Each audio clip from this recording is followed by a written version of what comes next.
Nós estamos na nossa série de pregações na carta de Paulo aos Colossenses. Nós estamos no capítulo 2. Pode ir abrindo a Bíblia, depois nós leremos. Em busca do tesouro oculto. Eu mudei um pouco, porque perdido, esse tesouro não está. Esse poderia ser o título do filme da vida humana. Oculto não porque é invisível, mas porque é um mundo de pessoas cegas que buscam, mas não conseguem enxergar o tesouro.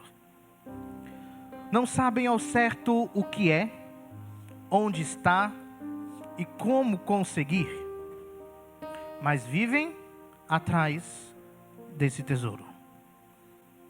Uns sabem que existe, outros buscam sem saber o que está buscando, mas todos anseiam pelo tesouro irreconhecível. Há um grupo de pessoas que encontraram tesouro. Esse grupo, na verdade, foram encontradas pelo tesouro. Descobriram que ele sempre esteve lá, mas precisavam que alguém tirasse as escamas dos seus olhos. Esses que foram encontrados passaram a ver e descobriram que esse tesouro é apenas para aqueles que são dignos. E mais uma vez, foram feitos dignos de recebê-lo. Nós fazemos parte desse grupo. O grupo dos herdeiros dos santos na luz. É impressionante o que os demais buscam e pensam ser o tesouro. Bens, poder, fama, satisfação pessoal, conforto, segurança e, acima de tudo, muitos têm como tesouro uma visão deturpada sobre Deus. Mas nós enxergamos o que eles não conseguem. O tesouro é uma pessoa, não qualquer pessoa. É o rei do reino ao qual fomos transportados. Faz parte do processo se adaptar a enxergar o trajeto que tivemos até o tesouro. O próprio rei, o próprio tesouro, nos atraiu e retirou tudo que nos impedia de ver quem ele era e o que fez por nós.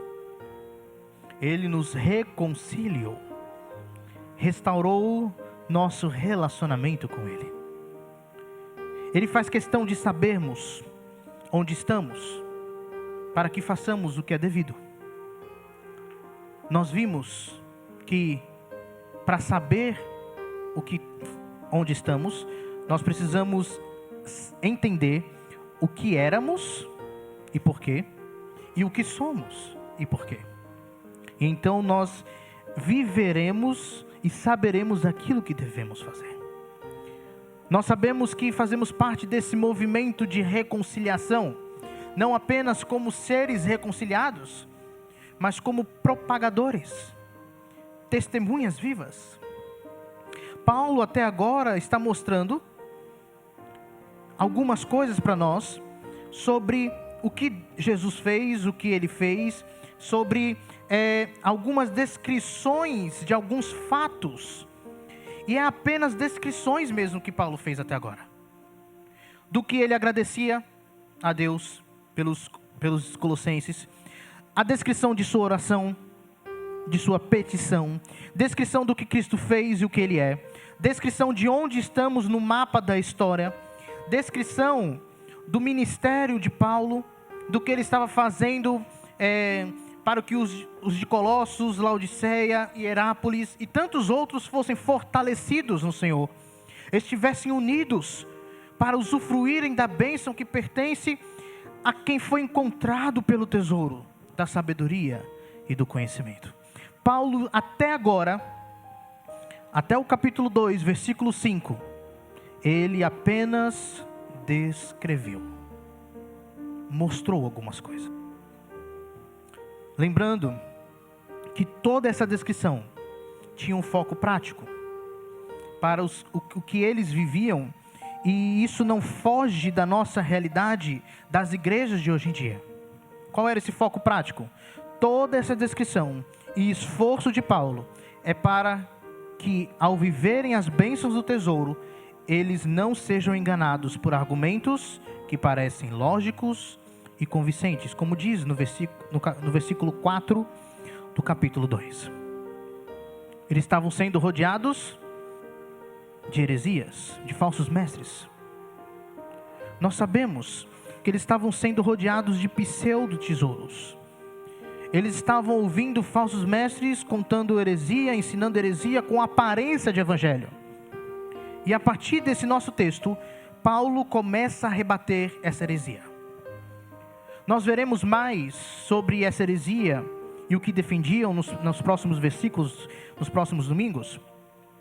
É uma espécie de mistura mal feita de práticas, de filosofia, de ideia. Tinha a filosofia grega, que afirmavam que o corpo era inferior, desprezavam a matéria para enaltecer o espírito. Tem legalismo judaico, porque fala sobre circuncisão, sobre dietas restritivas alimentares, dias sagrados. Tem também misticismo de religiões da região ali, da Frígia, que cultuavam os anjos, tinham baseado em visões. E fechando a mistura que tinha um rigor ascético. Ou seja, você se privar de coisas, restringir o corpo de prazeres para ter uma certa espiritualidade mais elevada. Só que existe algo que nós precisamos ficar alertas.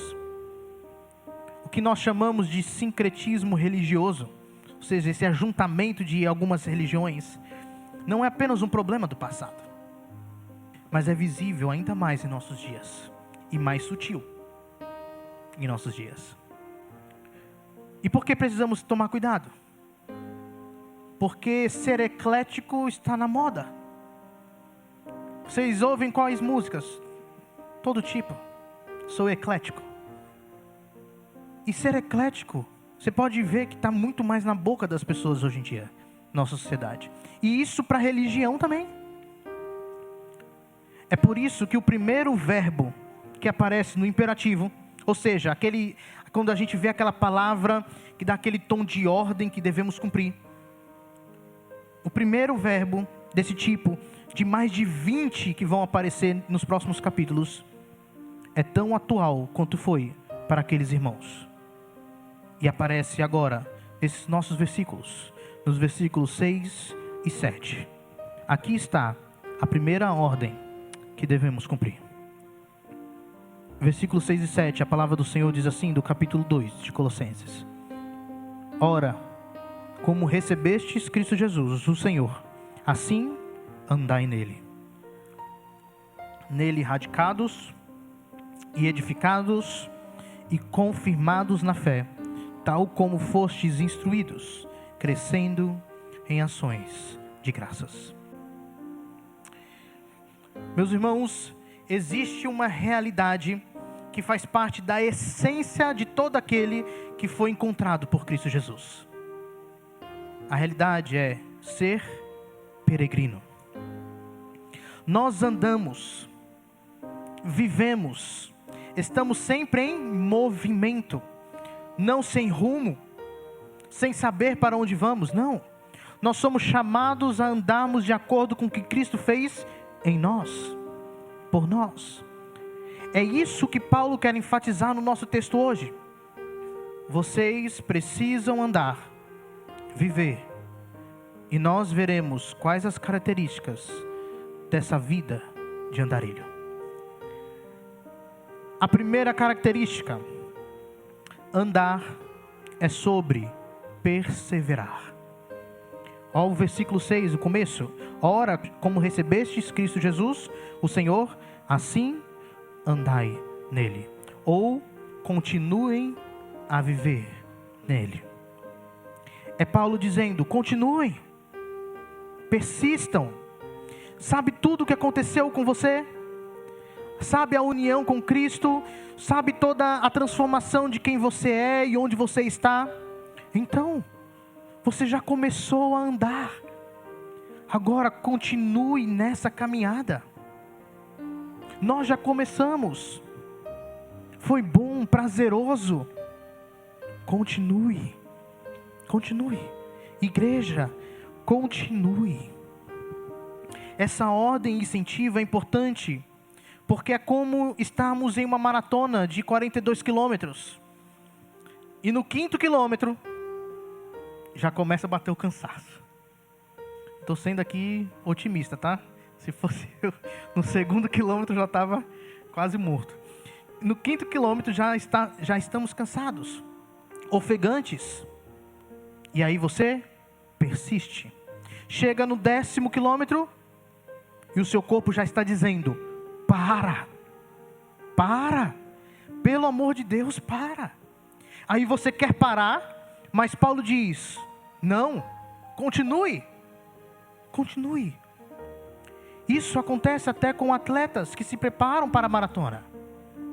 Eles dizem que tem uma hora na corrida que o seu corpo está pedindo para parar. Porque ser atleta envolve levar seu corpo a limites que não é o costume. Meus irmãos, o que Paulo diz para fazer é mais difícil do que começar a correr. Começar é mais simples do que continuar. Existe um pastor que diz: temos muita iniciativa e pouca acabativa. Nós iniciamos muitas coisas, mas acabamos poucas, terminamos poucas coisas. Porque continuar é mais difícil que começar. Como é difícil perseverar, mas como é importante perseverar. Porque perseverar é sinal da nossa saúde. Começar é mais tranquilo. Perseverar demonstra que somos saudáveis. Essa é a primeira ordem da carta. E nada melhor do que ela como forma de incentivo para nós. Continue. Não largue o bastão. Termine a corrida. Você pode estar no início com todo o gás, que a gente começa, com vigor, ou começando a se cansar no 5º, 10º quilômetro. Pode estar naquele momento da corrida que o seu corpo exausto pede para parar, mas escute a voz de Deus por meio desta carta. Continue a andar. Não se desvie. Não pare. Não pare. Continue. Mas essa ordem para andar não é apenas sobre uma perseverança como força de vontade própria. Algo que brota do nosso íntimo. Porque, de certa forma, algo em nós diz pra gente parar. Não. Mas a segunda característica dessa vida de andarilho é que nosso andar é sobre perseverar no que recebemos. É sobre perseverar no que recebemos. E o que nós recebemos? Que diz aí no começo: como recebestes Cristo Jesus. Nós recebemos Cristo Jesus. Nós sabemos que Ele nos alcançou com sua graça, mas a forma disso acontecer e ser recebido é por fé, mediante o ouvir a palavra. Isso tem que ser enfatizado aqui. E nós precisamos enfatizar o valor da tradição, primeiramente. Alguns entendem tradição como sinônimo de legalismo, como viver na prisão dos rituais. Para algumas pessoas mais descoladas, mais para frente, que tem um ar meio de progressista, não tem essas pessoas? Tradição é coisa de velho, antiquado. Tem alguns motivos pelos quais algumas pessoas não gostam desse termo ou querem fugir de tradição. Mas Paulo demonstra a importância da tradição aqui. Assim como receberam a Cristo Jesus, continuem a andar nele. A palavra receber aqui é voltada para a ideia de receber uma tradição. O foco então é o ensino sobre quem é Jesus Cristo. quando cremos em Cristo, nós aprendemos sobre quem Ele é e o que Ele fez. Foi o que Paulo fez, descrevendo as coisas nos versículos anteriores. Ele apenas mostrou e descreveu, ensinou, lembrou a gente. Ele lembrou o que para a gente?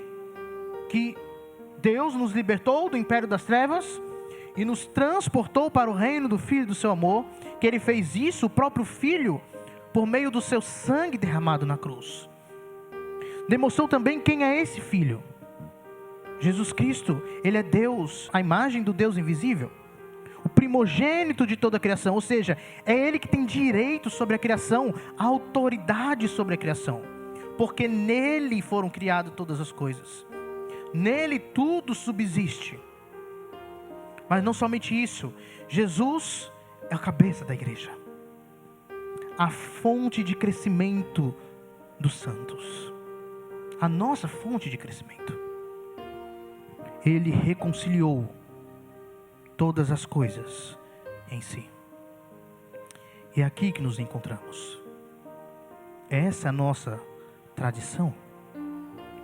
Essa ideia de tradição é usada por Paulo também positivamente em outros textos. Por exemplo, abram sua Bíblia em 2 Tessalonicenses, capítulo 3, versículo 6. Paulo diz aí: nós vos ordenamos, irmãos, em nome do Senhor Jesus Cristo, que vos aparteis de todo irmão que ande desordenadamente e não segundo a tradição que de nós recebestes. A tradição que de nós recebestes. Que tradição é essa? Os ensinos. E também isso envolve algumas práticas que vêm por meio do Senhor Jesus. Vamos destacar algumas lições acerca de tradição que é importante para a nossa caminhada como igreja. Primeiro, precisamos destacar a riqueza do que recebemos e termos cuidado para não ter afobação para substituir por algo novo. Tem gente que lê um livro e já muda de opinião. Lê uma postagem de algum teólogo, algum pastor na internet, e a frase passa a ser repetida como a verdade mais certa que ele ouviu na atualidade. Nem tudo que aprendemos no passado é antigo, porque à medida que vivemos o que aprendemos, praticando, a verdade que aprendemos está presente no nosso caminhar e, portanto, permanece atual. A antiguidade das coisas, dos ensinos, é por meio da prática ou não prática. Então, meus irmãos, nós devemos tomar cuidado, porque estamos cercados de pessoas hoje em dia que querem andar meio que no rumo da sociedade, com essa coisa de, não, a verdade não é tão assim. A verdade não é tão absoluta desse jeito. Devemos tomar cuidado. Mas aquilo que nós aprendemos, que é fundamento, que é base para a nossa vida no Senhor, aquilo que nós aprendemos conforme a tradição dos apóstolos de Jesus Cristo, que nós temos na palavra, nós não podemos colocar em jogo. Nós não podemos questionar. Não podemos substituir. Porque toda a palavra é útil para nós. Toda ela. Então precisamos destacar a riqueza do que a gente recebeu, da nossa tradição, e termos cuidado para não ter afobação para substituir por algo novo. Outra lição que nós podemos aprender sobre tradição: quão fundamental é o papel da doutrina em nosso estilo de vida. E aqui falando da tradição teológica, tradição da Bíblia. Quão fundamental é o papel da doutrina em nosso estilo de vida. como é importante o que nós cremos para a maneira que nós vivemos. Por isso, nas cartas, nós podemos enxergar partes mais teológicas, partes mais teóricas, e partes mais práticas. Mas como ambas não podem ser desassociadas uma da outra. Por exemplo, em Efésios, Paulo começa descrevendo Jesus, o que somos e temos nele, as bênçãos. No capítulo 4, ele fala: rogo-vos, pois eu, como prisioneiros no Senhor, que andeis de modo digno da vocação a que fosse chamados. Romanos é um pouco mais extenso, ele passa do 1º ao 11º capítulo com algo mais descritivo. No capítulo 12, ele inicia: rogo-vos, pois irmãos, pelas misericórdias de Deus, que apresenteis o vosso corpo por sacrifício vivo, santo e agradável a Deus, que é o vosso culto, lógico, culto racional. Talvez alguém fale: pastor, mas eu conheço pessoas que creem corretamente, mas faz tanta coisa errada, contrária. Ou tem aquelas pessoas que nós sabemos que são esmeras na palavra de Deus, mas que depois aparece algum escândalo com essa pessoa. Eu também conheço. Por que isso acontece? Porque saber é diferente de crer. Ter informação sobre é diferente de crer. Crer é quando a verdade, o fato que sabemos, vira parte do que somos, cria raízes no nosso coração. E ainda assim, existem níveis de crença. Concorda comigo? Existem níveis de crença. Posso crer, mas ainda aquilo que creio talvez não seja o fundamento total da minha vida. Mas para alguém andar na verdade, ela precisa conhecer a verdade, crer na verdade. Ou seja, não dá para crescer em santidade enquanto permanecemos ignorantes. Não dá. É por isso que nós ensinamos a palavra. É por isso que vocês devem ler a palavra. Não é apenas para passar tempo, ocupar o tempo com alguma coisa. É porque ela é poder de Deus para uma vida santa. Porque é por meio dela que nós vamos agir conforme Deus quer. Então, nós devemos olhar a tradição que recebemos, o ensino que recebemos, como algo rico e algo que nós devemos priorizar. Mas qual o foco então dessa tradição recebida aqui no texto? Como recebestes Cristo Jesus, o Senhor. O foco é o senhorio de Cristo Jesus. Ele não é apenas um mestre. Ele não é apenas o Salvador. Mas é Senhor. Senhor a quem nos prostramos, a quem reverenciamos e nos submetemos. Por que destacar o senhorio? O falso ensino que cercava Colossos, bem como os ensinos e tentações que nos cercam, frequentemente nos sugerem, nos apresentam outros tipos de lealdade. O sistema deste mundo caído sabe como funciona nosso coração. E a forma de nos enfraquecer não é dizendo: parem de ser leais a Deus. Não é assim que eles enfraquecem. Mas enfraquecem acrescentando outros interesses. Outros deuses que disputam a lealdade do nosso coração. Divide o nosso amor, fragmenta o nosso amor. Deus me livre de deixar de ser leal a Jesus, pastor. 70% do que sou é dele. 70%. Não é suficiente. Então, essa ordem para andar não é apenas sobre uma perseverança como força de vontade própria, mas é sobre perseverar no que já recebemos. Cristo Jesus, o Senhor.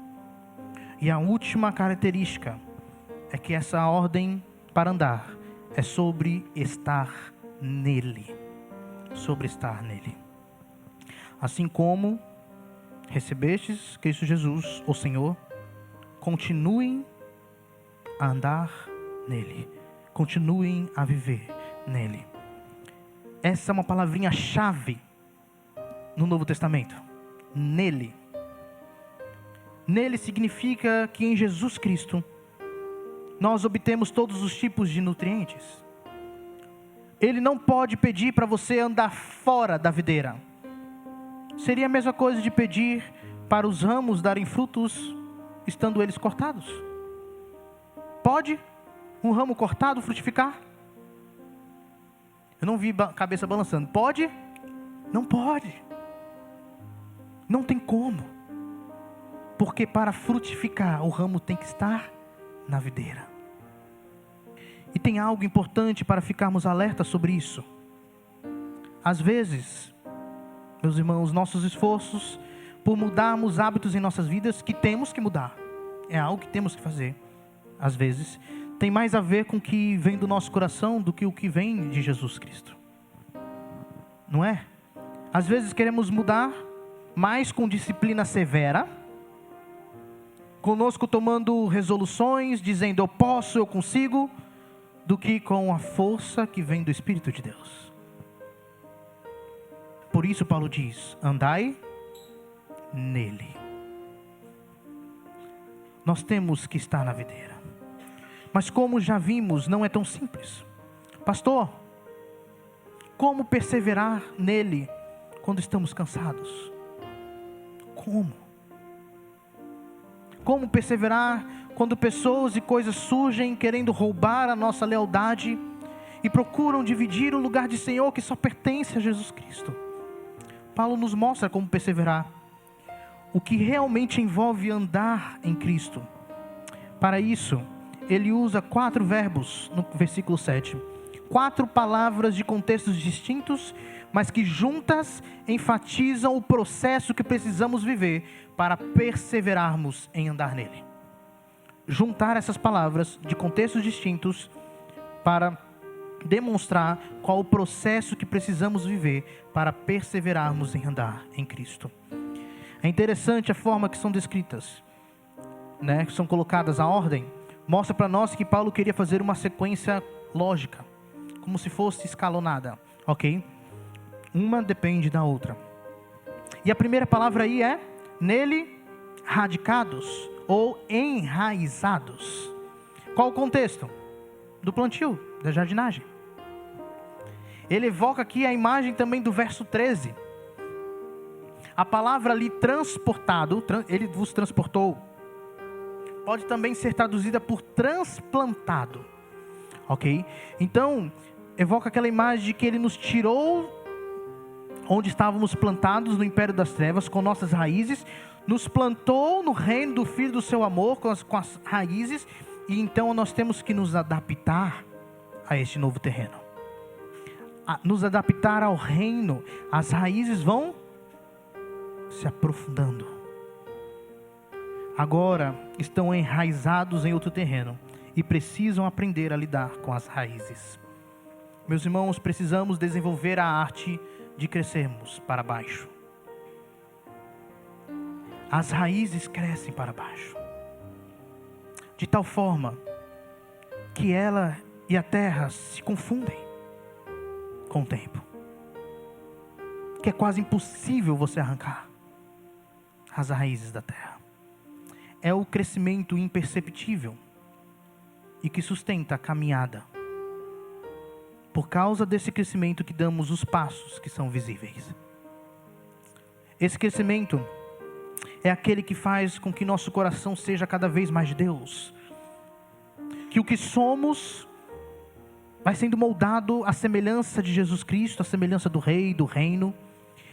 É o crescimento do anonimato, que acontece principalmente quando estamos sós diante de Deus, no seu íntimo com Deus.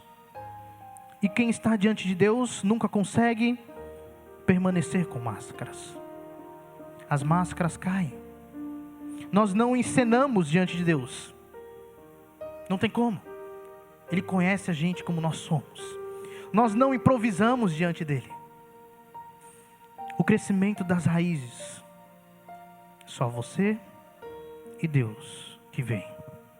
Claro que as raízes se aprofundando, a árvore fica mais bela, vai crescendo, fica frutífera. E aí as pessoas passam a enxergar e dizer, ok, as raízes dele são boas.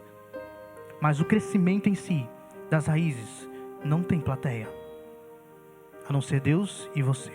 E que plateia melhor do que o nosso Deus? Eu lembro aqui do primeiro experimento de ciência que provavelmente boa parte fez na escola. Qual que é o experimento? Feijão no algodão, não é isso? Aí, feijão no algodão. O que a gente tem que perceber no feijão no algodão? O crescimento, de certa forma. A professora não fala pra gente, ou o professor não fala pra gente, fiquem lá 24 horas por dia olhando, para você perceber o crescimento dele. Não. Quando a gente vê, cresceu. Quando a gente vê de novo, cresceu mais. Não é assim? Lembra do que Jesus falou? Observem como crescem os lírios do campo. Ele não está falando para você ficar olhando os lírios do campo crescer. Ele está falando para você observar que eles crescem. Que há crescimento. Quem aqui consegue ver o crescimento das coisas? Os de casa. Quando a gente olha, a gente se assusta. Como está grande. Não podemos esperar das pessoas o que elas não podem nos dar. Muitas vezes. Plateia para o nosso crescimento espiritual. Se ele está debaixo da terra, escondido, enraizado, como o alicerce também de uma casa, que para subir precisa afundar, pouco é visto desse crescimento para baixo, para dentro. Mas aquele que tudo vê, que a tudo sustenta, ele está olhando e percebendo cada instante de nosso crescimento. Até porque ele também é o agente desse crescimento. Precisamos estar enraizados para perseverar, crescer para baixo. Porém, esse não é o único crescimento. Crescer para baixo não é suficiente. Aliás, o que Paulo está mostrando é que enraizar leva ao próximo verbo: edificados. Edificados. E aqui nós temos contexto da construção, da engenharia, arquitetura, como se colocando tijolo por tijolo e sendo edificados, levantados. Esse é o crescimento visível. Não que devemos aparecer, essa não é a ideia, mas é o processo natural de enraizar, crescer para fora. Depois, poderíamos falar sobre uma árvore e seu crescimento e que no devido tempo frutifica. Mas Paulo quis usar a construção de uma casa, de um edifício. A construção parece deixar mais claro o processo de edificação. Tijolo por tijolo, por camadas. É um processo. E por ser um processo, devemos ter calma e resiliência.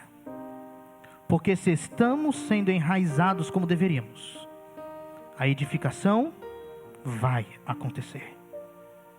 Aliás, está acontecendo. Nos ajuda a termos também paciência com o próximo, que também está nesse processo de perseverança. Quando olhamos que precisamos nos adaptar ao novo terreno, que precisamos criar raízes, crescer para baixo para então crescer para fora, nós podemos e devemos ter paciência uns com os outros, suportar uns aos outros, perdoar. Então, nós temos o crescimento para baixo, para dentro, enraizados, crescer para fora, mas também agora no contexto da economia, ser confirmado na fé, ser firmado na fé. Como a nota fiscal que recebemos após uma compra, confirmando aquilo que compramos. Se permanecêssemos no contexto da jardinagem, poderíamos dizer, criando raízes, enraizados, a árvore cresce, edificados, e agora está pronta para frutificar. Se no contexto da construção, fundação, edificação, e a casa está firme, pronta para ser usada. Paulo dá a ideia de que nós, enraizados e edificados, teremos confirmação na fé, firmeza. Quanto mais estivermos em Cristo, enraizados, melhor será a edificação, a construção, e mais firme para aguentar a chuva, os ventos e os terremotos, a tempestade, como a casa construída na areia e a casa construída sobre a rocha. Quando vem a tempestade, aquela que tem firmeza continua, persevera, permanece. O processo da perseverança passa por esses 3 verbos. Ainda tem mais um. Mas esses 3 primeiros verbos estão no que chamamos de voz passiva. Ou seja, não somos os agentes da ação. Nós sofremos a ação. O que isso quer dizer? Quer dizer que Deus que está fazendo essa obra em nós. Deus produz em nós perseverança, nos enraizando, nos edificando, nos firmando. Crescimento para dentro, para baixo, crescimento para fora, para cima. Solidez, comprovação. E aí, frutos. O último verbo, a última palavra, usada no processo de perseverar em Cristo é transbordando. Crescendo em ações de graça ou transbordando em ações de graça. Está na hora de frutificar. Quem está pronto para frutificar? Eu estou. Eu quero. Curiosamente, esta palavra está na voz ativa. Nós somos os agentes, mas nem tanto assim. Nem tanto assim. Porque transbordar é consequência do que Deus está fazendo em nós, do que Deus está nos enchendo, nos enraizando, nos edificando e nos firmando na fé. Não é a primeira e nem a última vez que Paulo fala sobre ações de graças. Meus irmãos, nós precisamos transbordar em ações de graças, como prova viva, como fruto belo, apetitoso, é a ação de graça naquele que persevera. É isso que ele está mostrando para a gente. Esse é o fruto. Ações de graças. Pastor, eu estou com dificuldade de ver se estou realmente perseverando. Paulo nos diz, olhe para as suas raízes. Olhe para o que foi construído em sua vida. Olhe para a sua firmeza quando testada por provações. E olhe para o quanto você transborda a graça que te alcançou. É assim que nós perseveramos nele. Esse é um chamado para perseverarmos em andar em Cristo. Eu queria concluir dizendo que nossa tendência é cansar. Claro. Nossa tendência é cansar, andar quase que parando. Mas as Escrituras não têm dó, não têm pena dos andarilhos. Não somente porque faz parte da nossa essência, como nova criatura, andar nele, ser andarilho, mas porque ela não está aqui para dizer, apenas para nos trazer as boas novas, informar sobre as boas novas, nos deixar felizes, nos deixar confortáveis.